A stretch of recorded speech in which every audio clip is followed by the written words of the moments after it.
support our coverage with a free account on Privacy, the service that keeps you protected when shopping online.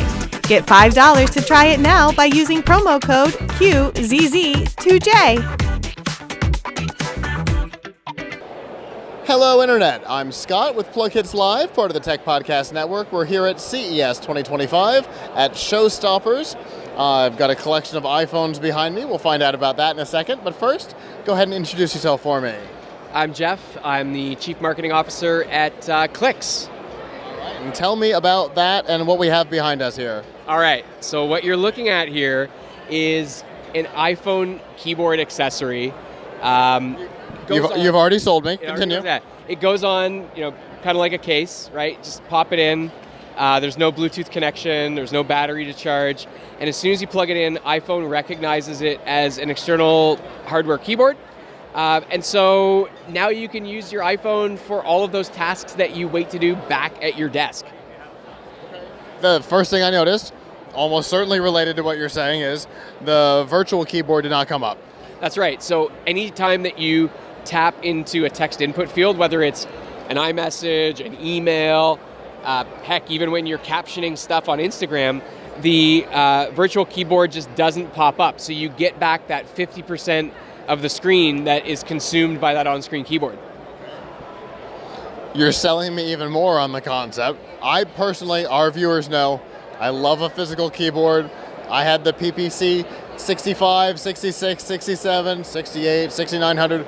Then I went to Palm, all physical keyboards, always been a fan. I hate these virtual keyboards, and I love that you've just pitched me a hardware keyboard for the phone. Well, here's the thing. We're not trying to build a time machine. We're not trying to, turn an iPhone into a BlackBerry. But we really believe that something was lost when we moved away from, physical. Not only is it very practical to have a physical keyboard in today's day and age when you've got these big, beautiful displays, but it's just more fun. It's more satisfying. And what we hear from customers now that we've been in market for a year is we just love, it's like ASMR for your thumbs, right? It's satisfying both from an auditory perspective as well as that physicality when you're typing. Both by sound and by touch, it has those clicks. And this is one of the things that I don't think people recognize. We all come from tech backgrounds. We're not a bunch of 19-year-olds building this out of a garage. No disrespect to those who do. Hardware is hard, and we've been around the block. We've worked for tech companies. We've built smartphones with keyboards before, so we are sweating every detail. We're sweating, what's the angle of the key? What's the actuation pressure? What's the key travel? What's the force? What does that key sound like? How much should it bounce back when you push it? These are the fights that we have as a team. It's like how many grams of force should be behind this keycap in order to use the key. That's so funny. There's an empty one over here. I'm gonna pick it up. Please. I'm gonna click on it a little bit to feel. Right into the mic on it too. Yeah. I don't know if Adam can hear that. A little bit. But it sounds good. It feels good. Amazing. I like it. So one thing I notice right now is the double circle on the inside. Does that mean that we can MagSafe through it? MagSafe is built in, so we've kind of countersunk it and covered it with that soft touch microfiber. And that's something that we just added on the iPhone 16 model.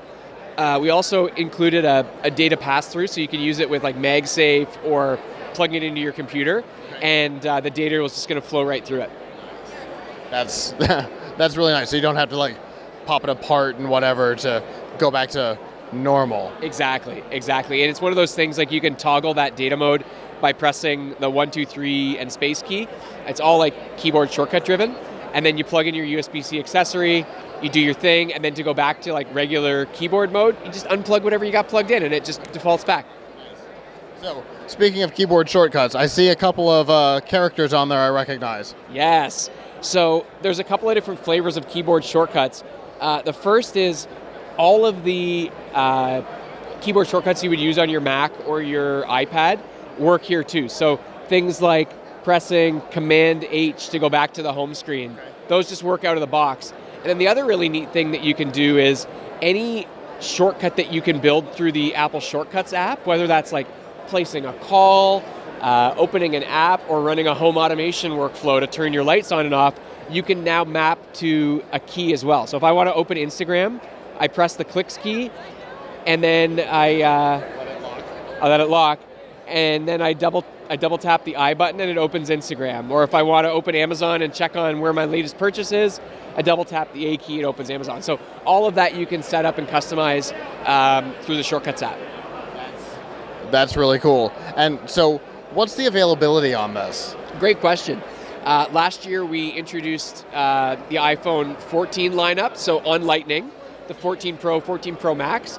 And since then, we've expanded to support all of the iPhone 15s, so Base, Plus, Pro, Pro Max, and now the iPhone 16s as well, so Base, Plus, Pro, Pro Max. Nice. All right, so full 16 line, full 15 line, upper 214 line. That's right. So there is a Lightning model. There is, yeah. Excellent, because so far I haven't upgraded. Interestingly, because there's no interesting colors for the 16, because I have the purple one right now, but now all of a sudden it doesn't matter. That's right. I mean, one of the things we hear from people is that not only does Clicks transform like how you use your phone, but a lot of people love that it's just a conversation starter. When you're out in the world with this thing, you're going through the drive-through, you hold up your phone, scan the QR code, pay for your coffee, and the question you're going to get more than anything else is, what phone is that? So if you're, sounds like What am I looking at here? Sounds like you've been in the smartphone game for a minute, and remember when you used to put a smartphone down on the table and it turned heads, and people are like, "What are you using?" Right? And now we've kind of gotten away from that as everyone's using these slabs of glass. This starts conversations, and it starts wars too, because everybody has an opinion on whether or not a keyboard belongs on a smartphone in 2025. Sure. Right. I bet. I say yes. You say yes. And tens of thousands of customers around the world say yes too. Fantastic. So what kind of price point are we looking at? Yeah, so $139 for the Pro models, $159 for the Pro Max. And you can get them on clicks.tech. Fantastic. If people want other information, same website? Clicks.tech or at Clicks Keys on Instagram. Fantastic. Well, I really appreciate it. This is super exciting. You sold me before I was even at the table, so that's a good sign. Appreciate your time. Absolutely. Thanks for taking the time. For continuing CES 2025 coverage, stay tuned to PLUGHITZLive.com. The Tech Podcast Network's CES 2025 coverage is executive produced by Adam Barker. Technical director is Kirk Corliss. Associate producers are Nancy Ertz, Tracy Ingram, Xerxes Goddard, Brandy Jackson, and Aviva Cram. Voiceover by Aaron Hurst. Our hosts are Marlo Anderson, Don Bain, and Scott Ertz. Studio and equipment are provided by PLUGHITZ Productions. The TPN studio executive is Todd Cochran. This has been a Tech Podcast Network production, copyright 2025.